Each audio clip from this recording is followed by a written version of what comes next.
tutana New Zealand ni khuwa sami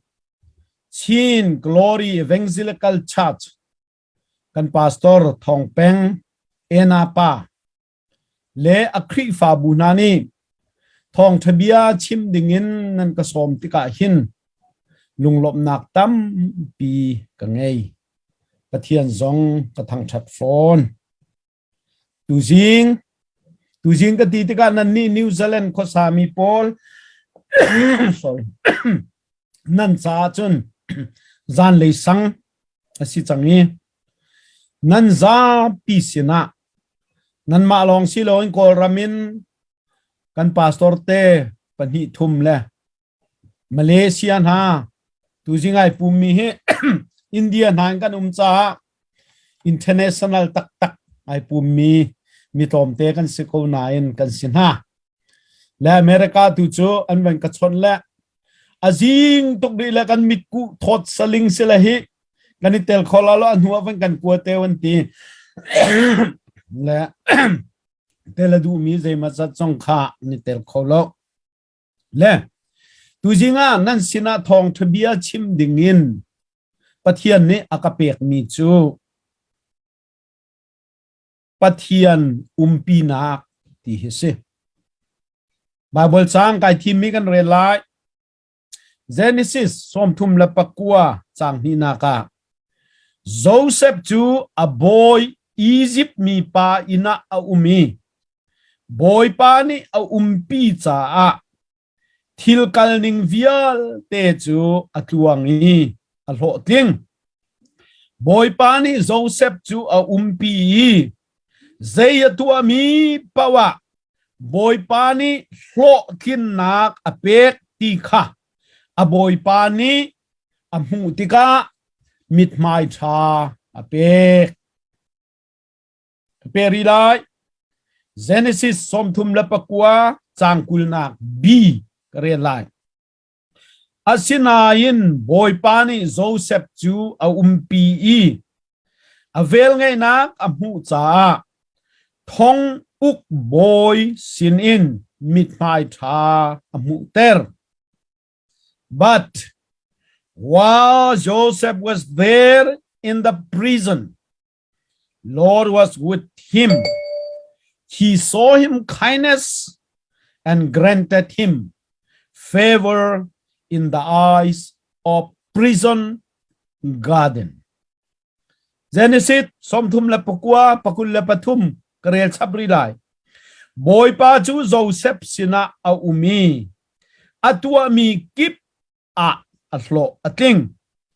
Chu cha thong uk boy pa ne sei man tua hau lo in ama chu arin di ko ulenaun ha falen ha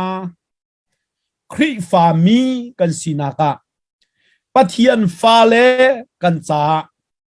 Pathian ni arian thiwang cha ai thi mi chiti athuk mi na cha Pathian ni hin rian tuan ai tim tika Valeya chun Valeya chiami afa le pakhat khat mangin rian a thok ton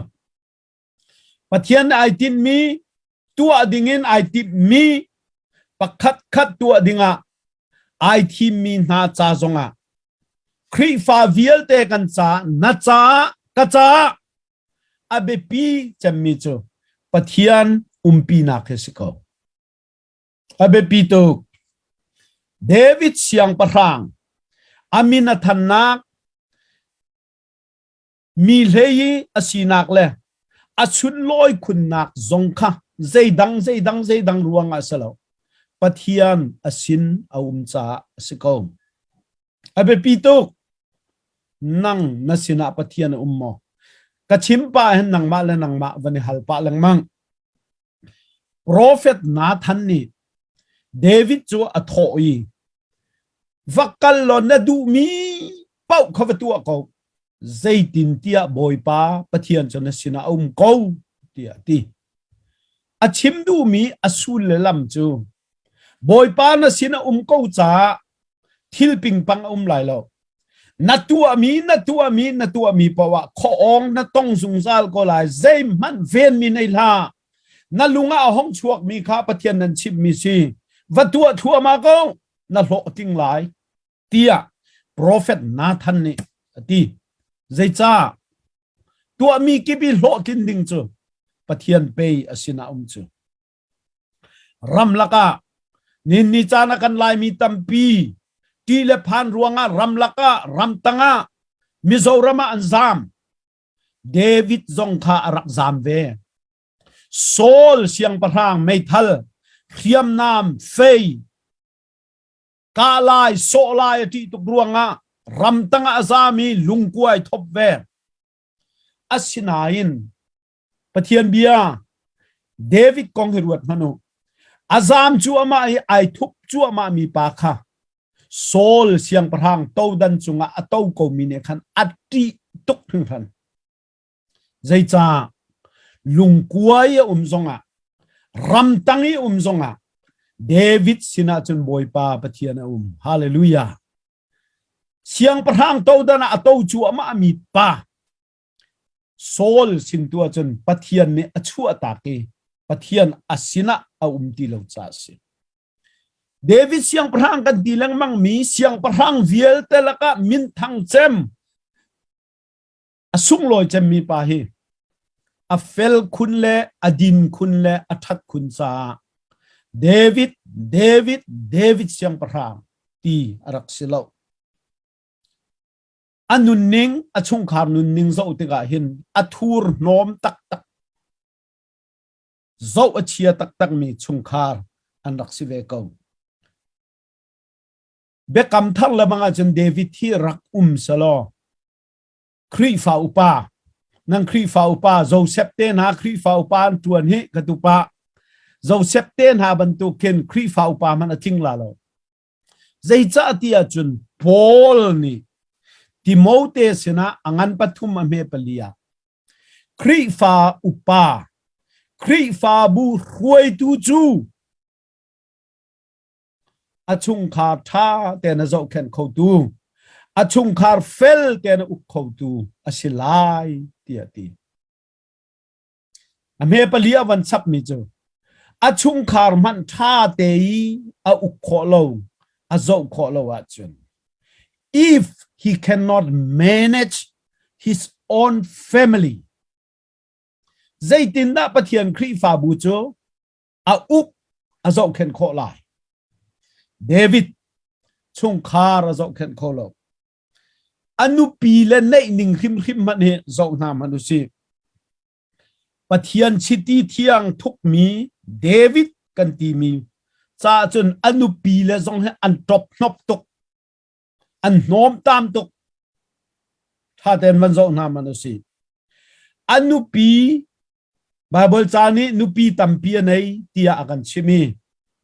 Bible cha kan kol lang mang tika kan mu mi chu pariat an se anupi masabik Saul siang parang fanu mi chal zong kha zo manu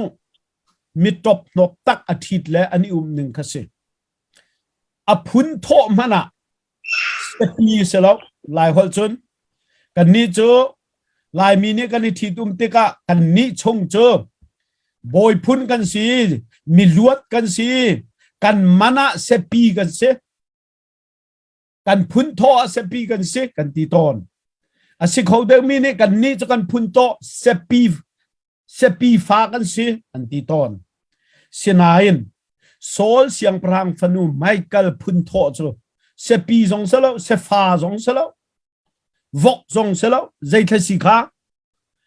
Palestine zang vun zakhat che phun tho zang vun chel ngel zakhat cho vale chung mana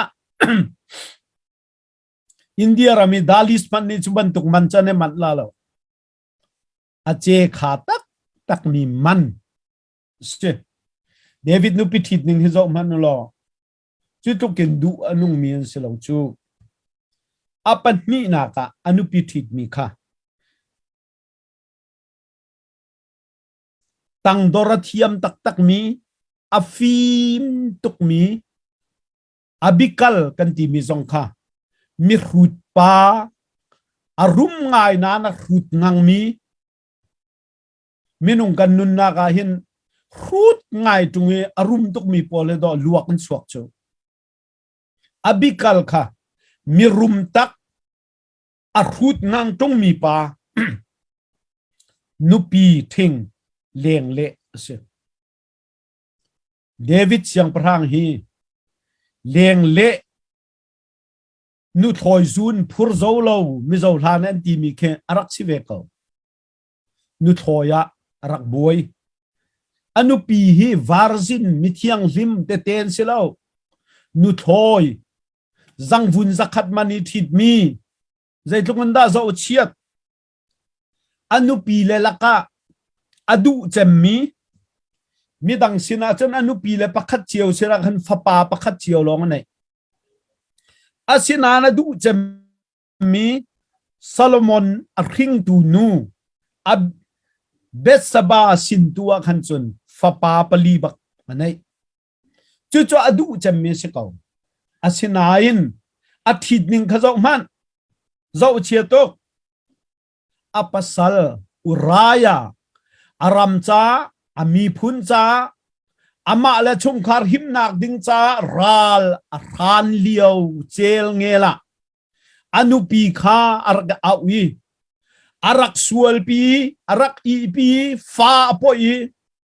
apasal atha piak nuwa miru anaga chun leng le thitina thit nain pathian ni chonam mu di chik chak ko hi apasal nun liao na sual pi fa na poi lang la se ti na du ruanga apasal chun na tha leng le zo minen zo liao nai la pathian ni fiang te na mu ko anu pi le thit ning anu pi le an nom tam ning David siang prang hi thang that ok tak lo tluk ase ko na in siang prang vial te ya min thang bik sin afa le zong hanu pi le long se lo zo na manu si an muyai do di an pumrua thadi ko na in David fa palen nun hi chu du anung lo tuk chu cha chun be kam thar chu si salo khri fa upa pol ni ase khola lo ti achung khar pe fer fai ten u kholo chu afapa amnon ni achu api afarnu tamar atai khem ma falle chu api mi tlai khem mang mi David fapa tamar chu api tu atapa Absalom ni kum ni ara nuwa ka farnu na tlai khem mo ati kum ni ara nu baka atha ma unaw ai nong mi ai that mi David fapalen si afapado chem Absalom ni apa to dana chui apa patar pi sampar pi kha ramlaka azam chuama ko zang fak tuk si Absalom ni apa azam liwa Betseba pasal uraya te chungkhat ni David kha akom mi aslen zaida katu alai tia ruana ka halpeka ethiu thopel ni David chu royadu afapa Absalom chu royadu atupa nu pi David ne achu cha athin hung to ke Absalom chu hitina for mi vial teni na pa cha zam changi zen rel tilo hina kin zen rel lo chin nak nga anupi la hi mi mit mu a sual pi na chua chun anupi la vial te jong afapa ni sual pi di chang na an thiang tilo na pa zai an rel lo chin lang manglai tia ati ruanga chun lai chira ni cheu liawa anupi la chu mi mit mu baka pakhat nu pakhatin sual pi na Absalom David ne adot chammi athi zonga Absalom ti ata chu ama mi fapa kha zaitlukin da anunai do lo Absalom athi nuwa apa David zong ahong thi i afa pale dang anung mi kha apa to dan an chu wi an buai chiamam apa to dan long man sil ha e apa ni aro tak mi madung chema alak mi anu pichun abisakha ani chu chiamami Solomon ni a upa Adonija ti mi pa kha chu David ro mi nu ani chu ruanga chun atha u naw pe zai zat dani that a chuak ti mi pa khat fa anu pi le fi nong to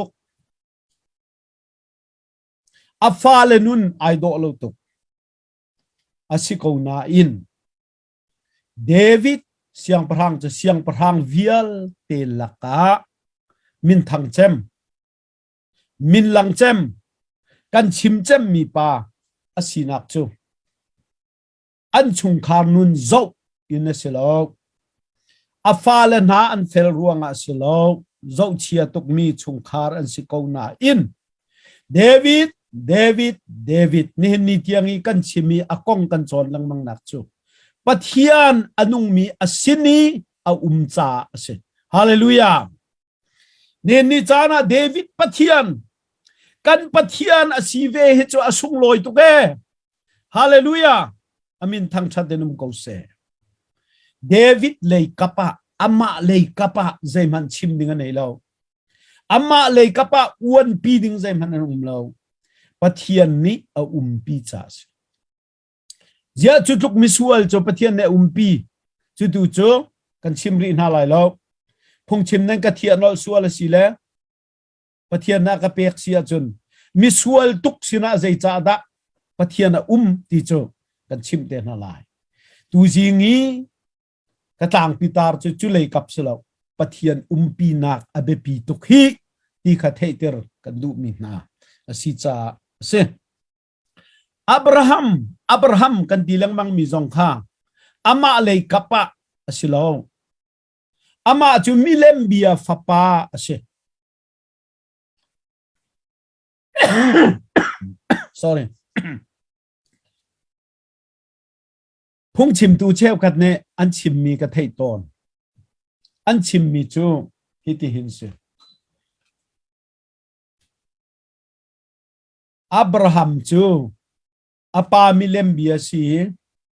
apa milem kha azum lo cha apa he ani rem lo cha hi chu Pathian ne sibak lo tia Pathian na kol cha ti phunin mitam pi phung chim tu ne an chim ning se da bang che hitin se apa chu milem sia tu siam tu si milem bia chung khara thang mi se apa umlo kara apa milem pol kha avalak nai an kutak khia na an ke khia na an ngong chik na apa hong loi zia ka fapa hiti na tu na atitika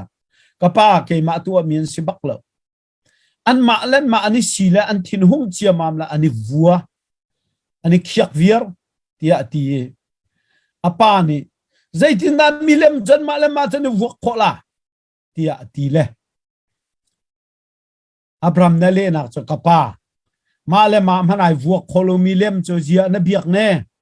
zia Pathian na tia maya na khub nai bil ati anti an chimdu mi cho Abraham chu a fel tuk cha Pathian a thim ti phunen an chim selo chu li se chu bia chai do ngai Sunday school ngak chapel chon ok la bang sana tha tuk nine chu Bible cha selo kha khabe tak rak si selo chu Bible cha hini hitluk tuan be do cho ideal ko la ideal lo chu ni chun chu ti chon piak nak ni chun zaida a ro tia chun Pathian hi a homan ni achian pek mi selo ama ni adu mi chai thi mi adu lo mi cha hrot ko du thim nak cho ama ta ase mi sual pa asibuin mi thim tu si ti mi the mercy of God the sovereignty of God Pathian biane akan chon biak mi kha romangan pakua ame palhei thuma Jacob kadoti Isau ka huat a ho man ne su lam kan thailo Pathian thin lung ase du thim nak Pathian ta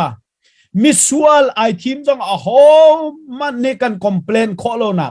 sovereignty of God Jacob I loved but Esau I hate timi kha Bible chang asul lam athu ning kha Solomon hi Abraham ha fel tuk athiam tuk milemadu lo cha Pathian na thim ti phune achim mi pol ni khan kha Bible chang la sulam kha an vai von Abraham chu adin fel cha asim masane mamlo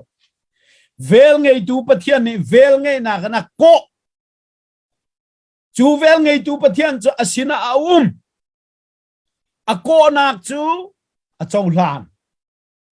chau lan cha Pathian he bia ni ruwa Pathian he ni chon Pathian asina cha Pathian he ad kal cha khan Abraham kan chon leng mang mi le min thang tuk mi kan pa si kho na khe amma le kappa silo Pathian le kapin avel nge na re ko le umpi si ruanga asiko chuban tuk thiamin afapa Isaac le Isaac jong khan siko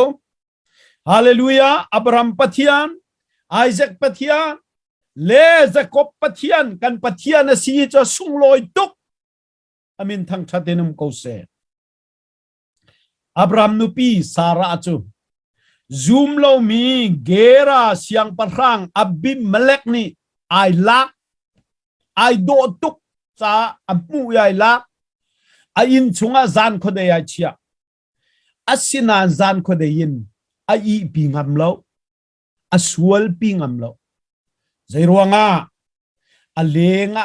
ko mi pa Abraham apasal sina khan Pathian cha se hallelujah chuban tuk thiamin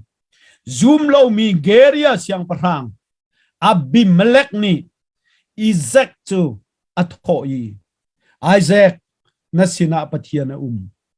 chu cha chun miti nung bak na se ping pang kan tua suala chun na Pathian ne akan khem suala chu cha chun hi kam hunin hong kan suwa tak ko zairuanga siang parang pi ni avak vai lang mang mi khual si mi in zong anei lo mi Isaac chu ti in ti boy pa na chungi ti ka mu cha mi ro pui na si mi ti nung na si ping pang kan tua suala chun Pathian na kan rem suala kan kal tak ko ti na kha si Jacob len thiam vial telaka len thiam big min thang cha apu laban khase voi kha bak Jacob kha athei ko nan a len ko chutuk len thiam pa apu Jacob ni Jacob apu laban ni Jacob cho azawi hitin ti zang fa nakten hong ka kal tak lai chi zaitin tia Pathian chu na sina i tho chuanga ka mu mi vial te hin nang ma ruanga asi tia ti Pathian ni pi mi na chu an pong kam sa zonga tho chuana kan si Pathian ni a khem chu ama mi le dana tat mi chu zona kha apong kam mi vial te long i khwel tong mi di lak cha pia tana kong buai nak chua pi tu araksi chuban tuk thiamin Moses kan tilang mang mi zong kha a fel tuk a thon tuk a thiam tuk hoi hei a si cha selong zai man a si la na ngak chiat liu ten Pathian ni a thi mi Pathian ni a umpi Pathian he an kali Pathian he ni chodi Pathian ni a umpi nak ruanga Moses chan chua tu ruai tu Moses si kho nak kha si ko Daniel hoile Sadrak Mesek Abednego kha zau na mano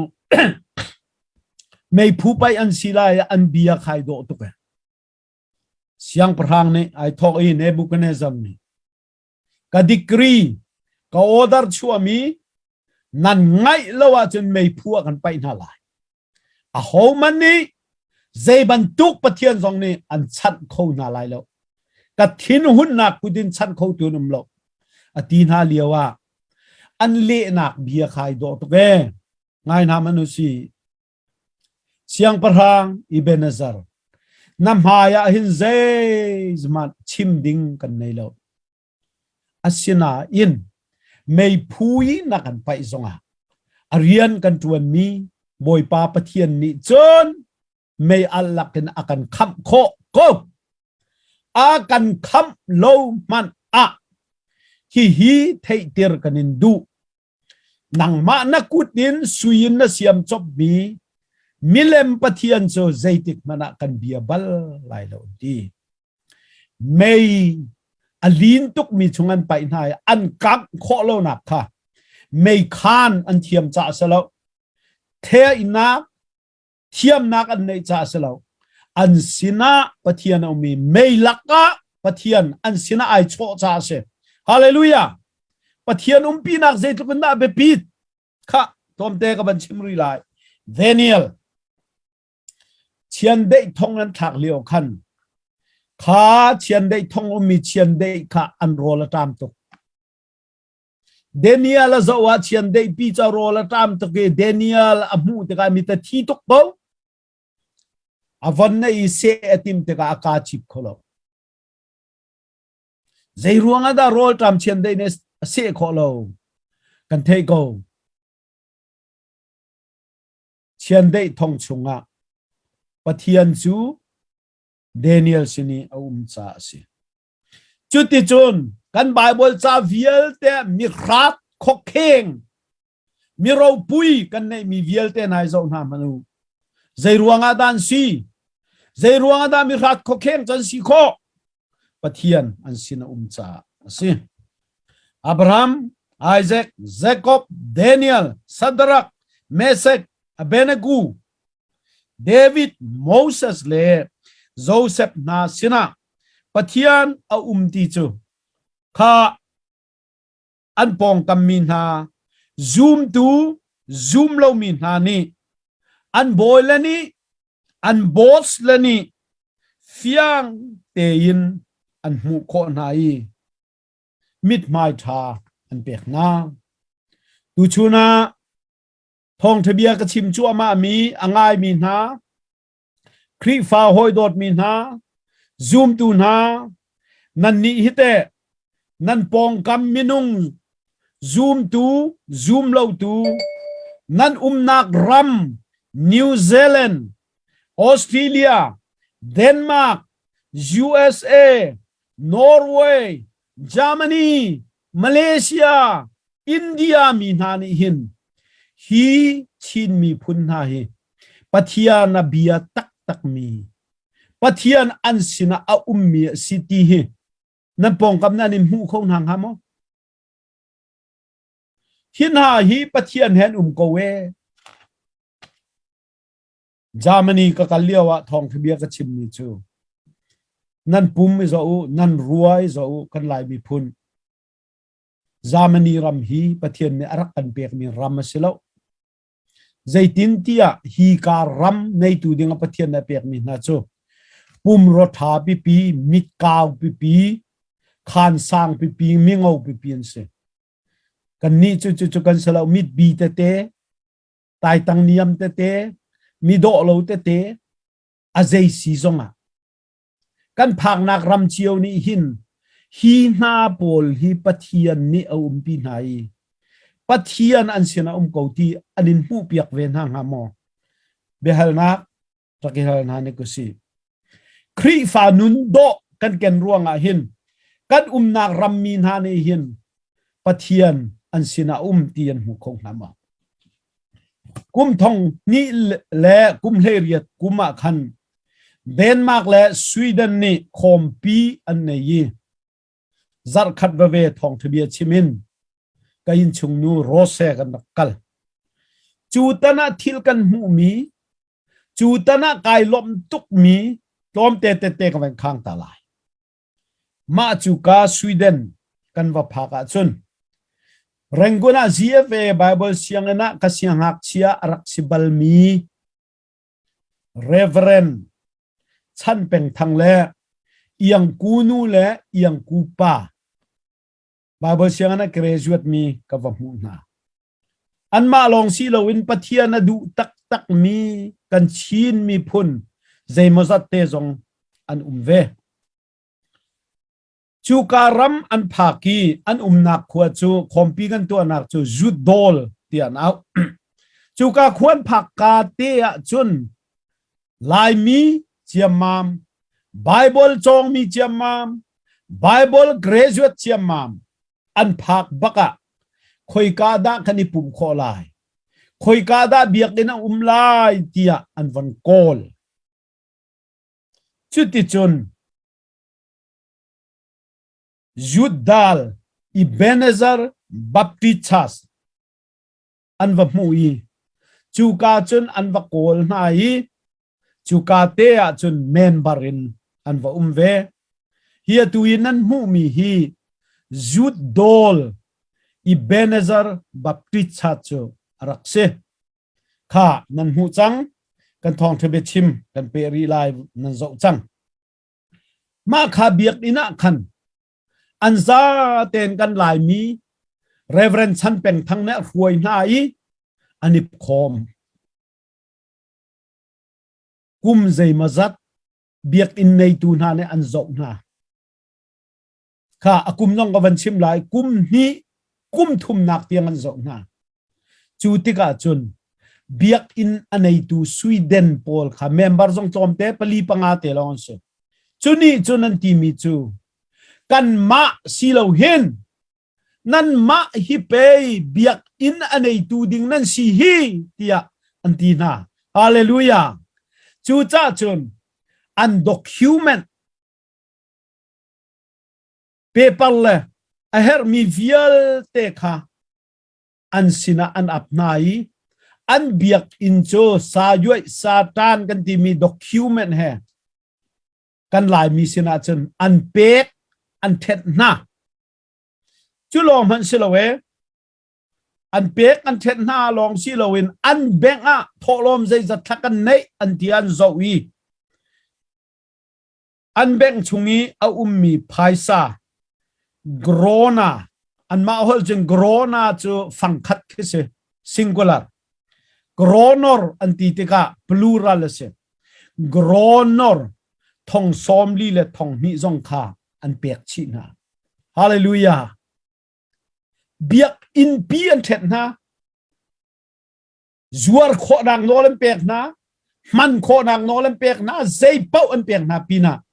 tho lom beng yo mi zong kha an pek na zai cha an tha cham ningan zo kum thum chung an ti phul ningan zo Pathian an biak ningan zo Pathian lan sak ningan zo o hi chin mi tom te sina hin Pathian kan ma si lo biak in nei tu ding chu an ma hen si de an ti cha an pek mi na se hallelujah pastor chan peng thang ne akachim ri mi chu hi se biak in le document an kan abliwa hin kanilu tuk kan khoru zong a har thil si kholo ding a sit ya kan ru ko na in akan pe tu akan then tu na mit mai kan zo a hin kan ma na khin ani lom de tuk ti kha an mit mai alang zai cha an nak ram Sweden mi na mit muwa Pathian an sina ti alang cha se hallelujah kha dong le ya ka kalai Joseph chu a boy pa Potiphar in liawa Pathian asina cha Potiphar sin mit mai tha amu Joseph chu minote thisena chak tuk mi asiliawa do lei kapa thim bak mi atit vuna tha tuk mi boy bak ne ai thi mi Potiphar nu pi ni alem asoi atuk fornain tuk fornak ne atailo nak chu Pathian asina umcha ase Joseph chu thong in chunga a ko na in kan Bible charel mi khan but asiko na in ati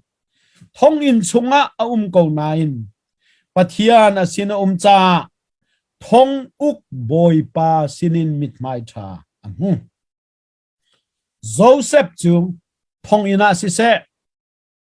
ram tanga salia umlio si se siang parhang ina si se Egypt rami prime minister silio si se apong kamini boy pa Pathian chu asina a tian hui mit mai tha an pe